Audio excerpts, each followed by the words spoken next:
Praise the lord. ఈరోజు దేవుని వాగ్దానం యెషయా గ్రంథం 54వ అధ్యాయం 14వ వచనం.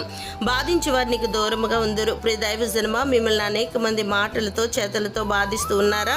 నన్ను బాధించి వారు ఎంతో విస్తరించి ఉన్నారు. నా మీదకి లేచి వారు అనేకులని నీవు భయపడుతూ ఉన్నావా? నీవు భయపడనక్కరలేదు. బాధించి వారు నీకు దూరముగా ఉందరు. ఎందుకనగా నీ దేవుని కనుదృష్టి దుష్టత్వం చూడలేనంత నిష్కలంకమైనది కదా. బాధించి వారు చేయి బాధను నీ దేవుడు దృష్టింపజాలడు కదా. దుర్మార్గులు నీతిపరులు నాశనం చేయగా ఆయన చూచి ఎందుకు ఓరుకుంటాడు?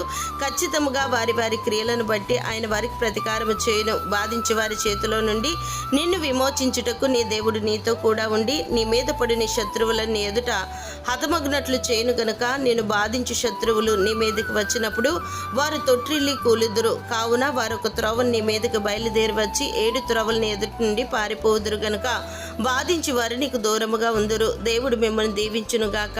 ఆమెన్.